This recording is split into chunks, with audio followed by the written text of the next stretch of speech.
அனைவருக்கும் வணக்கம். நான் உங்கள் டிஜே சங்கர். இன்றைய வீடியோ ஒரு இன்ட்ரெஸ்டிங்கான வீடியோ. ராஜ்யசபாவில் கேரளாவில் இருக்கக்கூடிய ஒரு எம்பி இபிஎஸ் 95 சம்பந்தமாக பேசிய ஒரு வீடியோ இன்றைக்கு இந்தியா முழுவதும் பரபரப்பாக வைரலாக ஓடிக்கொண்டிருக்க ஒரு வீடியோவா இருக்கு. அந்த வீடியோவில் கேட்கப்பட்ட சொல்லப்பட்ட விஷயங்கள் இருக்கு இல்லையா, அதுதான் அந்த வைரலுக்கு மிக மிக முக்கிய காரணம். எனவே அந்த வீடியோவை முழுமையாக பாருங்க, ஸ்கிப் பண்ணாம பாருங்க. உங்களோட கருத்துக்களை வரவேற்கப்படுகிறது. சப்ஸ்கிரைப் பண்ணுங்க, ஷேர் பண்ணுங்க, லைக் பண்ணுங்க, குறிப்பா கமெண்ட் பண்ணுங்க என்று உங்களை அன்போடு கேட்டு இதே தொடர்பான வீடியோவை நான் ஒரு 6 மாதங்களுக்கு முன்பாக ஒரு வீடியோ போட்டோம். அதோட அப்டேட்டட் வெர்ஷன் மாதிரி இருக்கு. ஆனா ராஜ்யசபாவில் பேசி அரசாங்கம் இபிஎஃப்ஓ நிறுவனம் கொடுத்த தகவல்கள் எல்லாம் அதிர்ச்சி அளிக்கக்கூடிய தகவல்களாக இருக்கிறது என்பதைத்தான் இந்த வீடியோ உங்களுக்கு பதிவு செய்ய இருக்கிறோம். இந்த வீடியோ பார்த்துட்டு நீங்க கமெண்ட் பாக்ஸ்ல போடுங்க.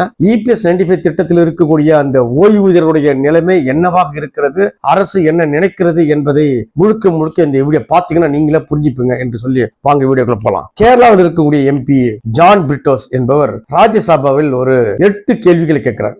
அந்த கேள்வி நம்பர் 3280 அந்த அவங்க நம்பர் கொடுக்குறாங்க. அந்த 3280 அது ஜான் பிரிட்டோஸ் 8 கேள்விகளை கேட்கிறார். இபிஎஸ் 95 திட்டத்தில் இருக்கக்கூடிய பல்வேறு விஷயங்கள் எல்லாம் கேட்கிறார். அது என்னன்னு பார்ப்போம். இபிஎஃப்ஓ நிறுவனத்தில் உள்ள மொத்த கார்பஸ் பணம் எவ்வளவு என்று கேட்டதுக்கு 9,92,689.56 என்று சொல்லியிருக்காங்க. அப்படின்னா என்னன்னா, இதுக்கு முன்னாடி நம்ம 7,80,000 கோடி சொல்லிருக்கோம். இதுல 9,92,689.56 கோடிகள், எல்லாமே கோடிகள் தான். இந்த கோடிகள்ல கார்பஸ் ஃபண்டாக இருக்கிறது. அப்ப 9,90,000 கிட்டத்தட்ட ஒரு 10 லட்சம் கோடி இருக்கு. 10 லட்சம் கோடிகள் இபிஎஃப்ஓ நிறுவனத்தில் தொழிலாளிகளுடைய பணம் கார்பஸாக இருக்கிறது. முக்கியமான விஷயம் அது பாருங்க. அப்ப இபிஎஃப்ஓ நிறுவனத்தில் உள்ள செயலற்ற பணம், இன்ஆக்டிவான பணம். இன்னும் செயலற்ற பணம் என்ன, கிளைம் பண்றதுக்கு ஆள் இல்லாத இருக்காங்க, லீகல் எல்லாம் இருப்பாங்க. அந்த பணம் கிளைமே பண்ண மாட்டாங்க, அவ்வளவுதான். லீகல் இருக்க மாட்டாங்க, ஏதோ ஒரு காரணங்களுக்காக அந்த பணம் இருக்கு. அந்த பணத்துக்கு பேர் செயலற்ற பணம், இன்ஆக்டிவ் பணம். அது மட்டுமே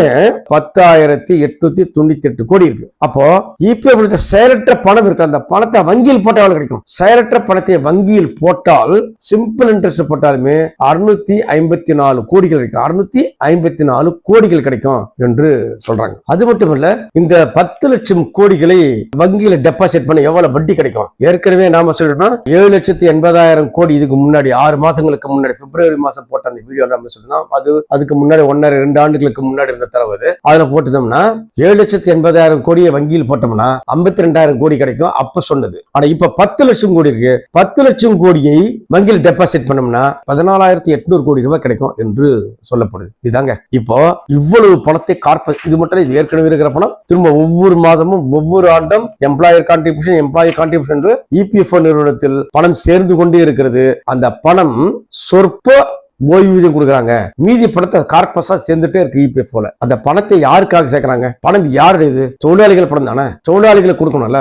இபிஎஃப் 95 திட்டத்தில் 1,500 ரூபாய்க்கு கம்மி வாங்குறவங்க 4,000 இருந்து 6,000 ரொம்ப ரொம்ப சொற்ப எண்ணிக்கைன்னு வச்சுங்களேன். 2,000க்குள்ள வாங்குறவங்க அதிகமான பேர் இருக்காங்க. அப்ப 9,000 பிளஸ் டிஏ இவர்களால் கொடுக்க முடியுமா? கொடுக்க முடியும். ஏன்னா 14,500 கோடி ரூபாய் சொல்றாங்க. 14,800 கோடி ரூபாய் வட்டி வரக்கூடிய இந்த இடத்துல ஏன் தொழிலாளிகள் கொடுக்க முடியாது என்ற ஒரு கேள்வி கேட்கிறாங்க. 2020, 21, 22, 23, 24 எவ்வளவு வட்டி ஆயிருந்திருக்கு. இந்த வட்டிகள் எல்லாமே அக்யூமுலேட்டட் இருக்கு, கார்பஸா சேர்ந்து கொண்டே இருக்கிறது. தொழிலாளர்களிடம் பிடிக்கப்பட்ட பணத்தை ஓய்வு காலத்தில் தொழிலாளர்களுக்கு ஓய்வூதியம் கொடுக்க வேண்டியது அரசாங்கத்தின் கடமை அல்லவா? அதான் தொழிலாளி கேட்கிறாங்க.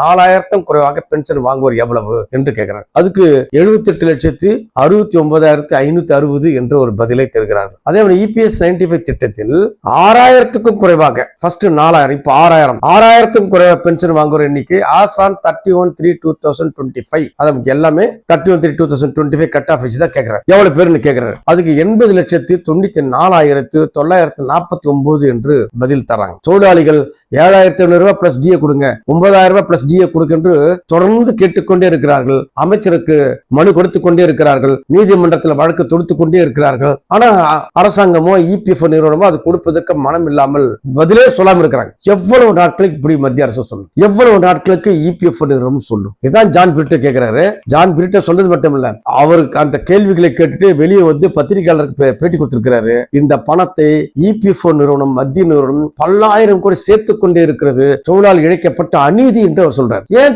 இணைக்கப்பட்ட அநீதி என்று சொல்றாரு அப்படின்னு சொன்னா, மக்களுக்கு தொழிலாளிகளுக்கு ஓய்வு பெற்ற பிறகு சமூக நீதி கிடைக்க வேண்டும் என்பதற்காக துவங்கப்பட்ட இபிஎஃப் நிறுவனம் அதில் லட்சக்கணக்கான 10 லட்சம் கோடிகளை பணத்தை சேர்த்து வைத்துக் கொண்டு அநீதி இழைக்கிறது. இது சமூக நீதி அரசாங்கமா? இது அநீதி இழைக்கக்கூடிய அரசாங்கம் என்று ஜான் பிரிட்டோ எம்பி சொல்றார், கேரளாவுடைய எம்பி சொல்றார். இது சரிதானே?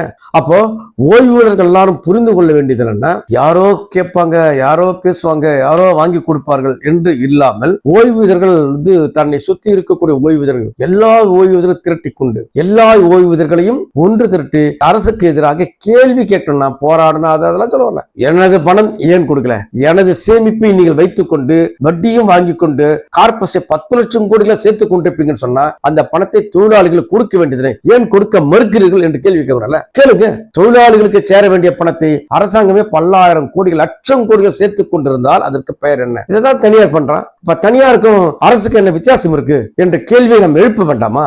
எழுப்புவதன் மூலமாகத்தான் நமது தொழிலாளிகள் விழிப்புணர்வு அடைவார்கள். அரசாங்கம் விழித்துக் கொள்ளும். அரசாங்கம் இனிமேலும் இப்படி செய்ய முடியாத ஒரு நிர்பந்தத்திற்கு தள்ளுவோம். அப்பதான் நம்ம 7,500 பிளஸ் டிஓ 9,000 பிளஸ் டிஓ ஏதோ ஒரு தொகையை ஓய்வூதியர் கொடுப்பார்கள். நல்லா யோசிப்பார்கள். ஒரு 25 ஆண்டுகளுக்கு முன்பாக 30 ஆண்டுகளுக்கு முன்பாக இருக்கின்ற ஓய்வு பெற்றவர்கள் 70 வயதை தாண்டி உயிரோடு இருப்பது அரிதான விஷயம். எப்போ? நான் 2000க்கு முன்பாக சொல்றேன். 1990, 95 வாக்குல பணியப்பட்டவர்கள் அவர்களுடைய அந்த வயது காலம் என்பது 70, 75 ரொம்ப ரொம்ப ரேர். 58 வயசு, அதிகபட்சம் 65, அதெல்லாம் அவரோட ஆயுள் முடிஞ்சிடும். ஆனா நவீன விஞ்ஞானம் வளர்ந்து விட்ட பிறகு, மெடிக்கல் அண்ட் சயின்ஸ் வளர்ந்து விட்ட பிறகு இப்பொழுது 70, 75, 80, 85, 80 வயசை தாண்டி உயிரோடு வாழ்பவர்கள் அந்த எண்ணிக்கை இந்தியாவில் பெருமளவு கூடிக்கொண்டே வருகிறது. அப்போ அவர்கள் 80 வயதை கடந்த பிறகு, 85 வயதை கடந்த பிறகு அவர்களுக்கு கடைசி காலத்தில் தனது ஆயுட்காலம் முடிகின்ற காலத்தில் எந்த பொருளாதார சப்போர்ட்டும் இல்லாம எப்படி இருக்க முடியும்? மகன் சப்போர்ட் இல்ல, மகள் சப்போர்ட் இல்ல,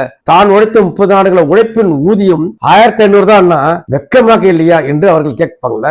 வளர்ந்த நாடுகள் எல்லாம் அவர்கள் சாகின்றவர்கள் அவர்கள் ஓய்வூதியம் மிகப்பெரிய துணையாக இருக்கிறது, அரசாங்கம் மிகப்பெரிய துணையாக இருக்கிறது என்றெல்லாம் கேள்விகள் கேட்கிறார்கள். நீங்கள் கேள்விகள் வீட்டில் இருந்து கேட்காமல் வீதியில் வந்து கேட்கணுங்க. ஜான் பிரிட்டோ பேசியிருக்கிறாரு. நான் சொன்னது போய் வீடியோ பாருங்க. அவர் கேட்டது 100க்கு 100% இல்ல, 100க்கு 1000% உண்மை இருக்கிறது. அந்த உண்மையை ஊருக்கு உலகத்துக்கு சொல்ல வேண்டிய பொறுப்பு இந்த வீடியோவை பார்க்கின்ற அனைத்து ஓய்வூதியர்களுக்கும், உயர் ஊதியம் கேட்கிறவங்க, இபிஎஃப் 95, இபிஎஸ் 95 திட்டத்தில் இருக்கிறவங்க, இபிஎஃப் நிறுவனத்தில் பதிவு செய்திருக்க அனைத்து சந்தாதாரர்களும் இருக்கணுங்க. ஒவ்வொரு ஆண்டும் பல லட்சக்கணக்கான ரூபாய்கள், கோடிகள் குவிந்து கொண்டு இருக்கிறது. 10 லட்சம் கோடிகள் வைத்துக் கொண்டு பூதம் போல் காத்துக் கொண்டிருக்கோம் மத்திய அரசு. அந்த பணத்தை தொழிலாளிகளுக்கு கொடுக்க வேண்டாமா? பகிர்ந்தளிக்க வேண்டாமா?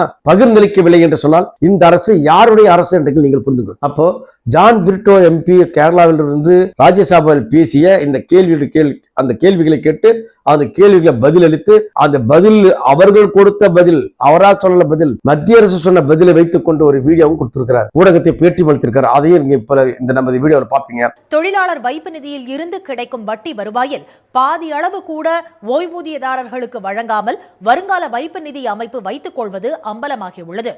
இந்நிலையில் இவ்வளவு வருமானம் வந்த போதிலும் குறைந்தபட்ச தொகையை ஓய்வூதியமாக வழங்கப்படுவது ஏன் என திரு ஜான் பிரிட்டாஸ் கேள்வி எழுப்பியுள்ளார்.